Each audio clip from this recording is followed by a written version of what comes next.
Hi, I've been sitting on this for a few days, wondering if I'm being too reactive or if I finally did the right thing after months of feeling humiliated. I really need outside opinions because my family is split in half about what happened. I, 29, female, live with my husband Joe, 32, male, and our daughter Millie, 2, female. For the most part, things in our life are good. Joe is supportive. Millie's a happy little ball of energy, and our home is peaceful. But recently, that peace has been getting chipped away by someone I used to be close to, my brother in law, AJ, 35, male. AJ is Joe's older brother. He and his wife, Pam, 34, female, moved back into our town about 8 months ago after living out of state for years. They have a 1-year-old son, and we were honestly thrilled at first. Joe was excited to be closer to his brother again, and I looked forward to Millie growing up with her cousin. We started seeing them often, family dinners, birthdays, Sunday barbecues. I genuinely liked Pam and thought we were building a good relationship. Then it started. It was small at first. At a family dinner hosted by my mother in law, I was in the guest room changing Millie's diaper when AJ suddenly opened the door without knocking. I was in leggings and a sports bra, not totally exposed, but not dressed either. He laughed and said, "Oops, didn't know you were in here," and closed the door. I brushed it off. These things happen, right? But then 2 weeks later, he did it again. This time, it was at my house. We were hosting a little brunch, and I'd gone upstairs to change out of a milk-stained shirt. As I was taking it off, the door opened, and there he was. I yelped and pulled the shirt over myself while he laughed again, saying something like, "Whoa, bad timing," before closing the door.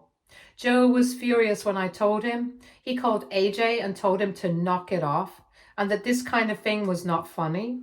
AJ just said I was too uptight and that it was clearly an accident.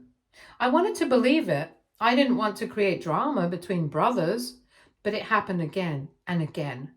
Over the next couple of months, it became almost predictable.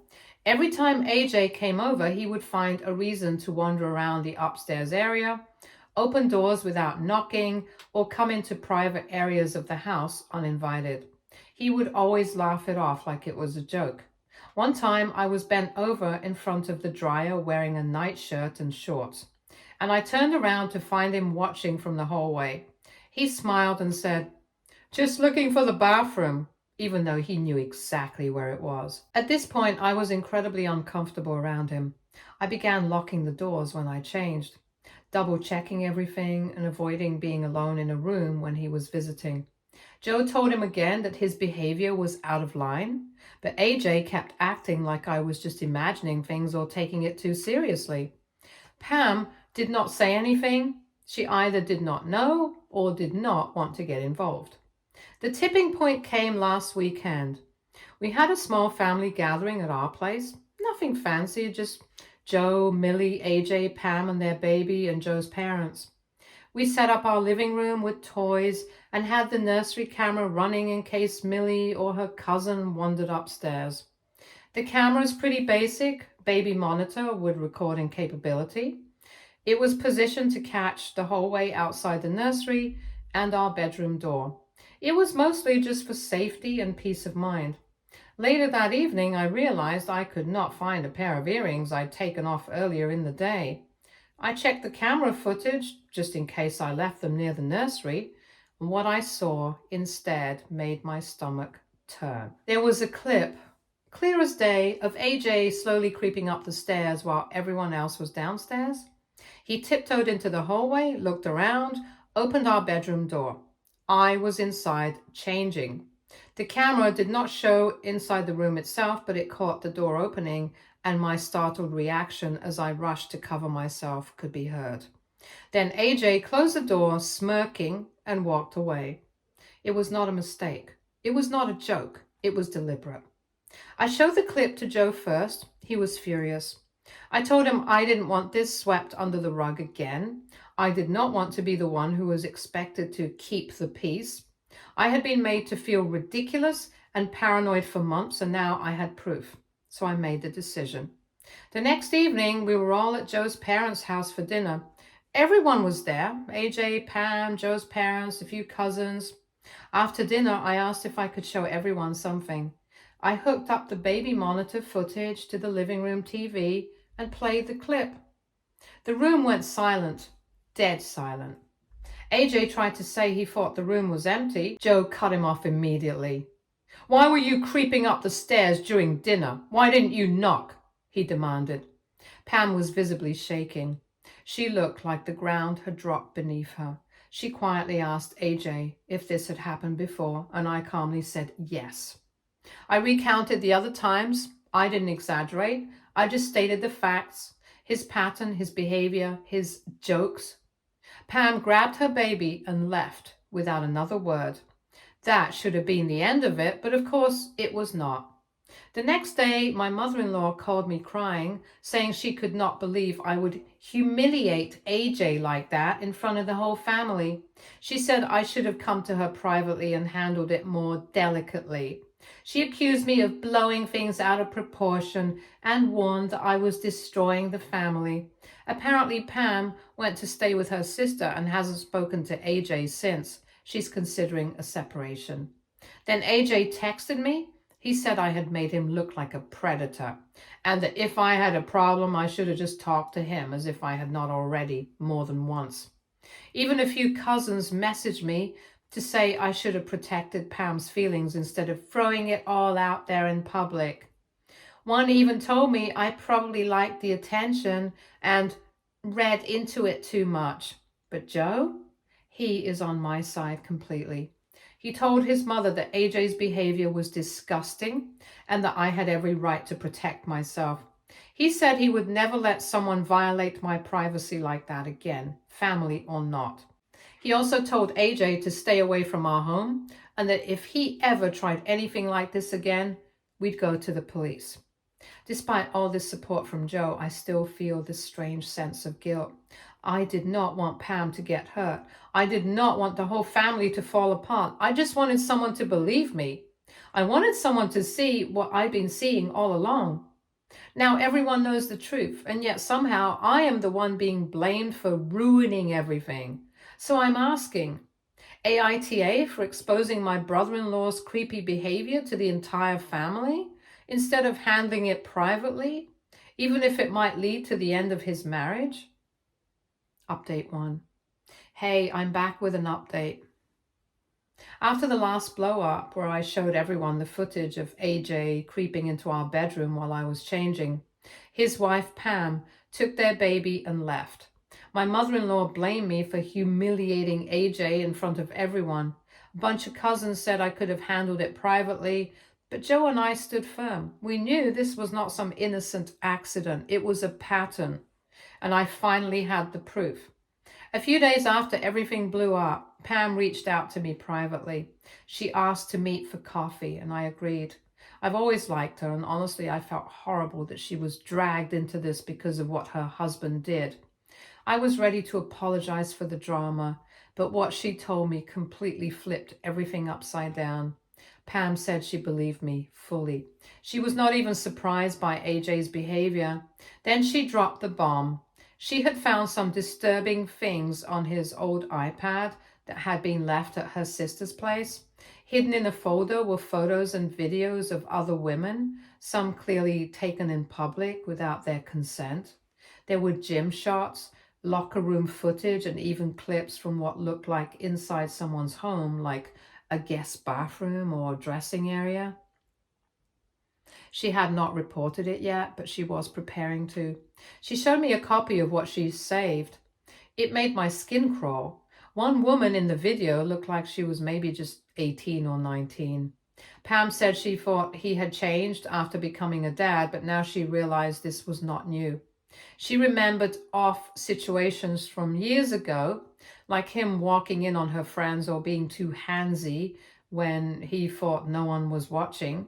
Now, here is the part I did not expect. Pam's filing for divorce and going to the police. She's done. She told me that showing that video to the family was the final push she needed. She said I did not break her marriage. AJ did. Joe and I are supporting her. She's staying with her sister, and we're offered to help with her son when needed.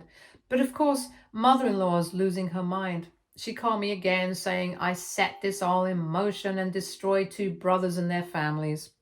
Joe told her if she keeps blaming me for AJ's actions, she'll be cut off entirely. So yeah, what started with AJ creeping around our hallway has now turned into potential criminal charges. I do not know what's going to happen next, but I do know this. I am no longer afraid to stand up for myself, and I am so proud of Pam for doing the same. Thanks to everyone who supported me the first time. You gave me the courage to speak up, and it turns out I was not the only one AJ made uncomfortable. Update 2.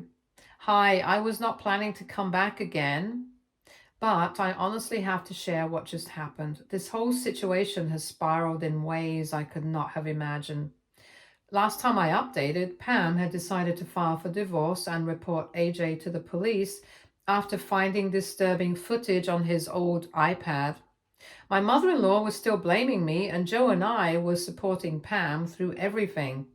Well, just a few days ago, Pam officially filed a police report. She gave them everything: screenshots, video clips, his device, even timestamps.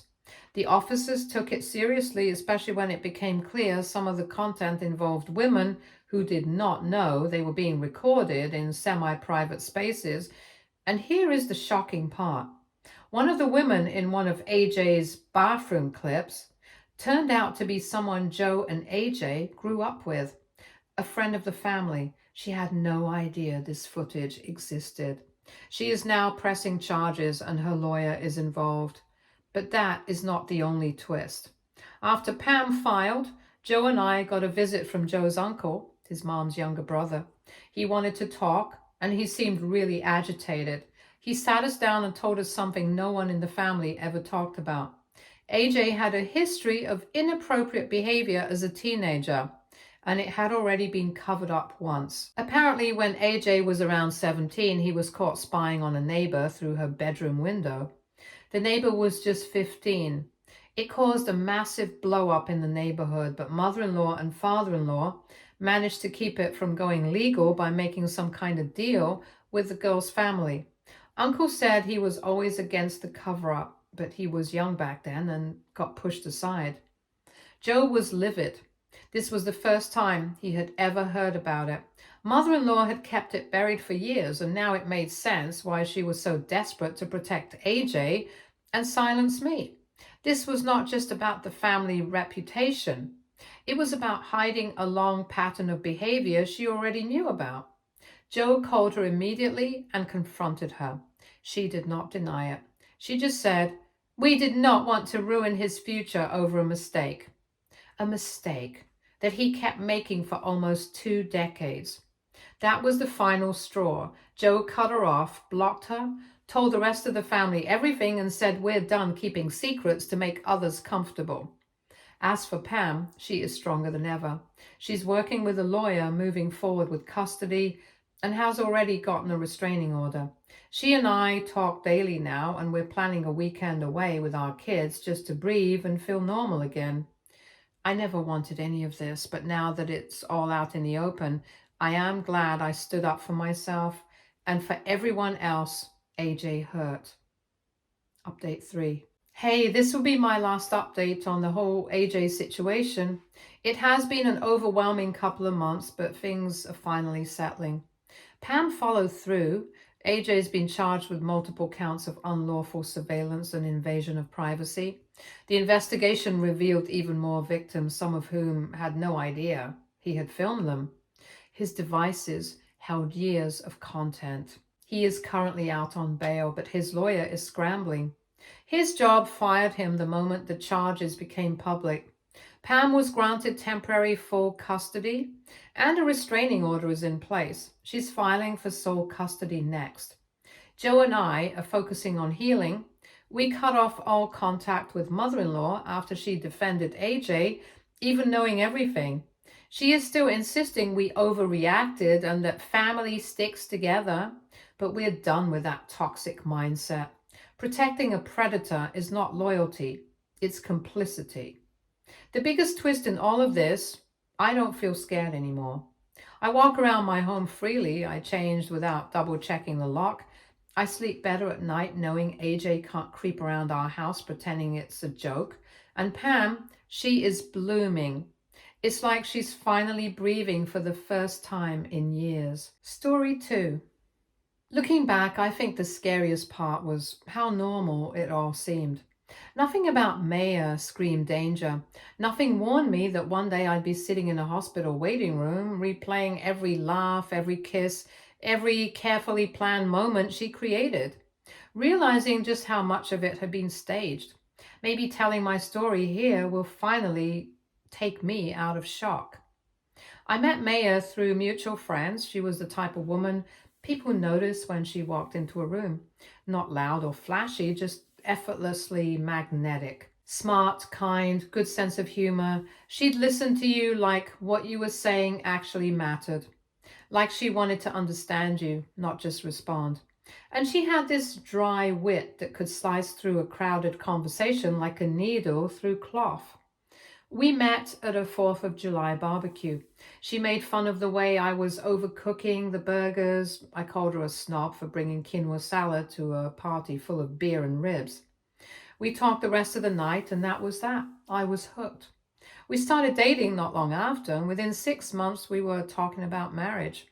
My friends thought it was fast, but everything felt easy with her. No drama, no second guessing. She remembered the little things like how I liked my coffee black but hated cold brew, or how I never finished a book without folding the corners of every page I dog-eared. I liked that she noticed stuff like that. Her family was pretty close-knit too. Her parents were friendly, if a little intense. Her older sister, Aisha, was pregnant when we met, and the bond between them was obvious. Maya looked out for her like a second mother, always dropping off meals, checking in, fussing over baby names. She used to say her sister was her best friend, and I believed her. Everyone did. About 3 months after we got married, Maya started talking about life insurance. She brought it up one evening while we were watching a documentary about financial planning. She said it just made sense, especially since I was the primary income provider and had some risky travel for work. I told her I didn't see the point yet, not without kids or a mortgage, but she insisted it was just a smart safety net.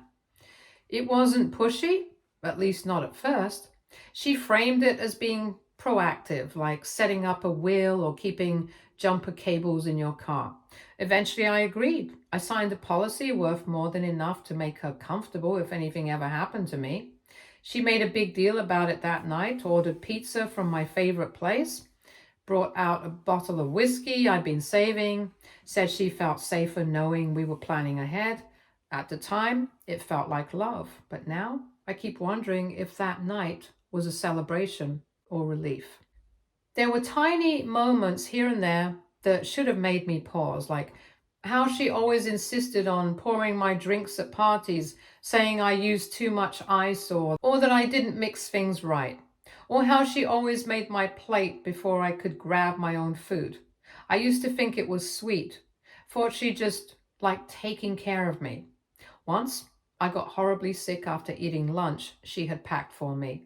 She brushed it off and said it must have been from something else I ate that day. I didn't think to question it. Another time I caught her on my laptop while I was in the shower. Said she was just looking something up, but she closed the tab a little too quickly. I didn't press it. We were married. You're not supposed to treat your spouse like a suspect. We kept visiting her parents for dinners pretty regularly, Sunday nights usually. Her dad was loud and opinionated, her mom a bit controlling, but mostly in that well-meaning way. Aisha and her husband were often there too. Everyone got along, and the house was always warm and buzzing with noise and food and laughter. Aisha was in her final trimester by then and glowing in that way pregnant women sometimes are, tired but excited. She and Maya would often get caught up talking about the baby's nursery or what kind of stroller to buy. Maya was especially attached to Aisha, always protective, always watching her closely. There wasn't a moment I would have doubted how much she loved her sister. One Thursday night, Maya told me we were invited for a special dinner at her parents' place. Nothing fancy, just family. She said it had been a while since we'd all been together without an occasion, and her mom missed us. I'd had a long day at work, but Maya seemed genuinely excited about it, almost unusually so. She promised she'd cook my favorite chicken casserole for dinner. She even made a big deal about prepping it herself and not letting her mom touch it. She dressed up that night, light makeup, soft waves in her hair, and a dress I hadn't seen in a while. Said she wanted to look nice for me. I told her she looked beautiful. She kissed me. Said she hoped tonight would be just peaceful. Said she wanted to make memories we'd talk about years from now. Sounded like a sweet thing to say. We got there around 7. Table was already set. Music played softly in the background. Her dad cracked a beer the second I walked in and said he was glad I hadn't gotten swallowed up by work. Aisha was sitting on the couch with her feet up, laughing with her husband about some awful prenatal class they just attended. Everyone seemed relaxed, happy. Dinner started a little after 7:30. Maya brought out the casserole herself, made sure I got the biggest piece. She had made 2 of them. She announced that one whole casserole was only for me and nobody was to touch it. Everybody chuckled. She hid the rest of it in the kitchen. She also handed me a glass of red wine and said she picked it especially for me. It was something I'd liked once from a winery we visited. It tasted fine. She refilled it almost immediately after I took a sip. The food was good, almost too good. Maya sat next to me the whole time, occasionally brushing my shoulder, laughing at jokes that weren't really that funny.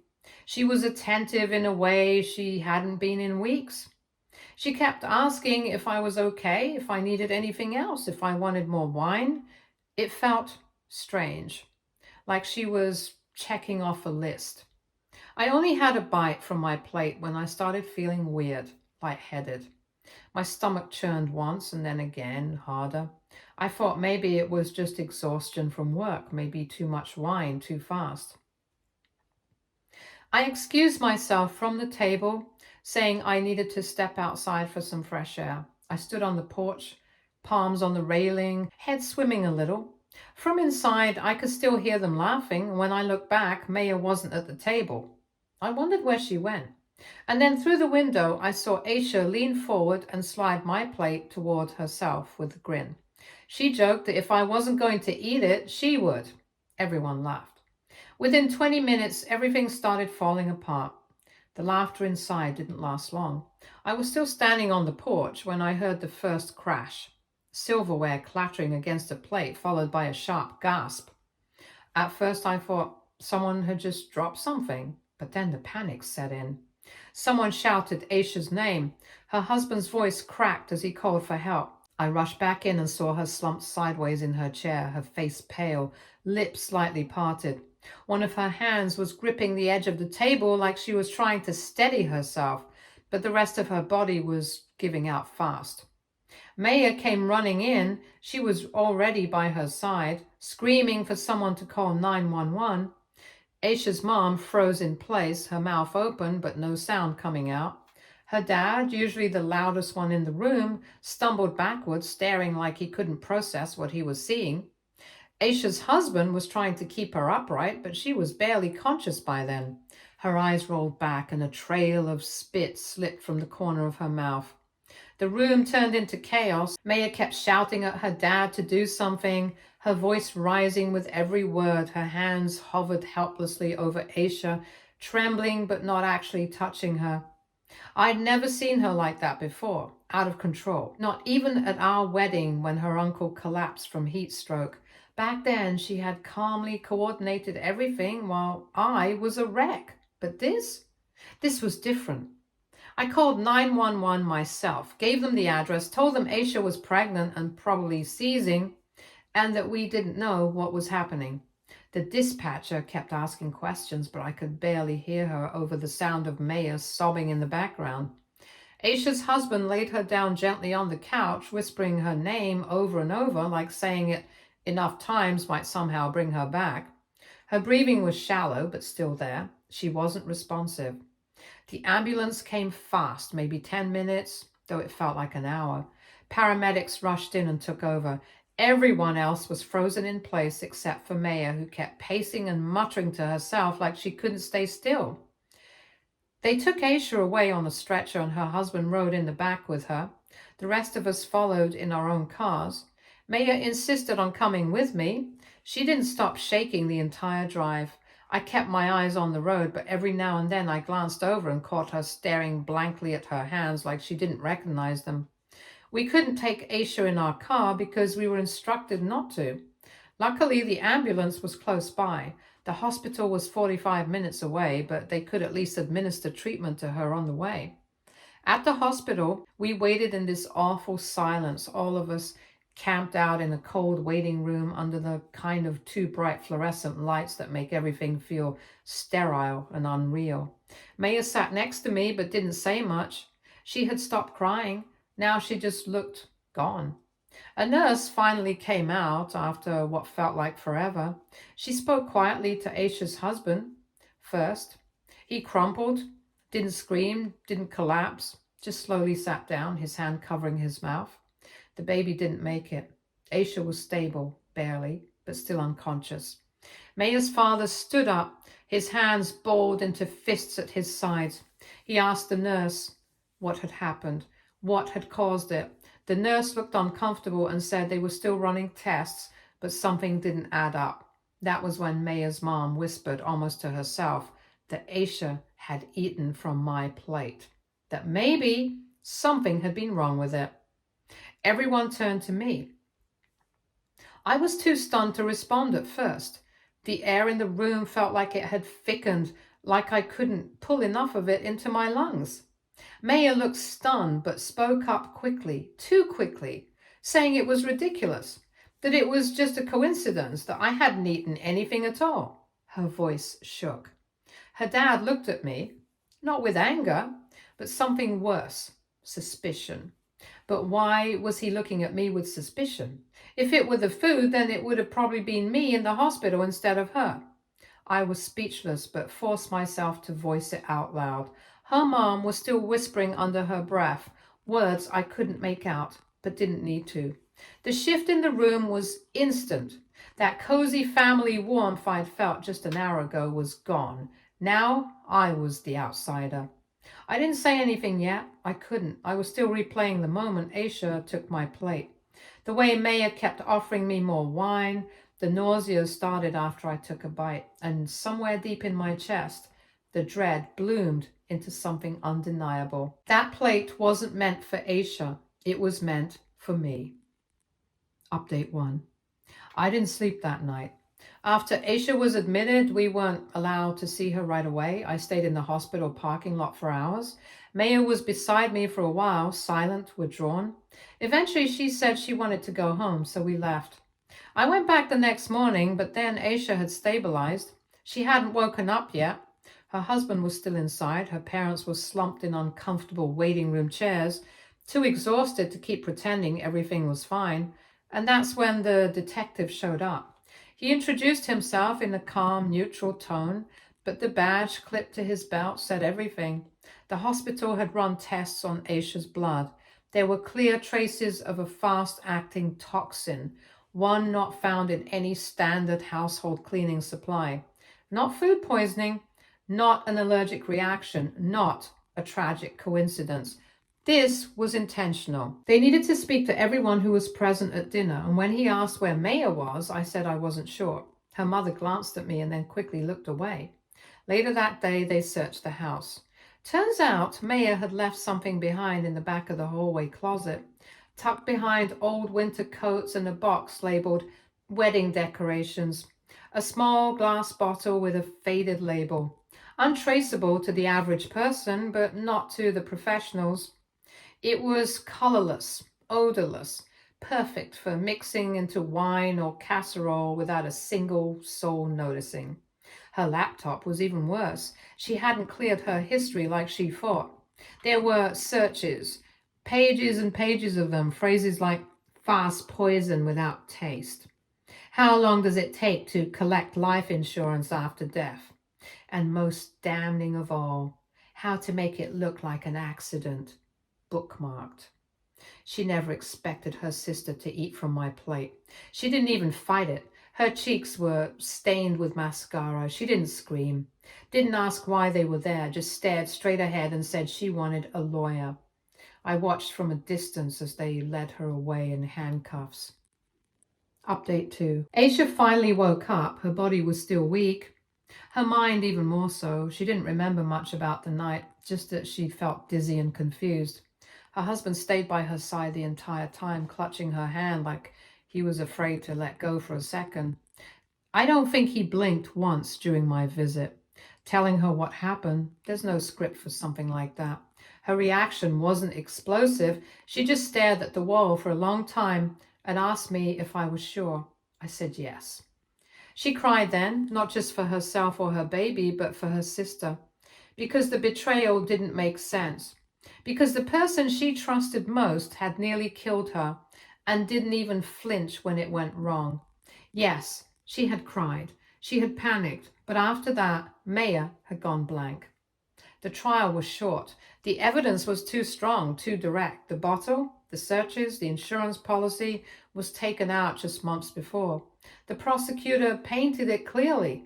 Maya married me, studied my habits, won over my trust, and tried to cash me out like I was a savings bond.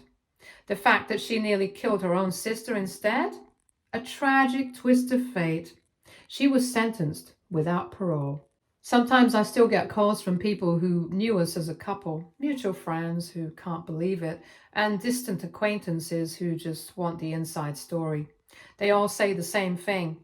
But she seems so normal, so kind, so put together. Yeah, I know.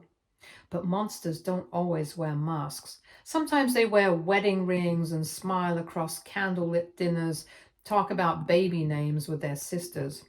Maya was the love of my life, and for a while, I truly believed I was hers. But in the end, I was just a number on a policy. And her greed cost her everything, including the one person she actually loved. Stay tuned for more stories from our girl relationships.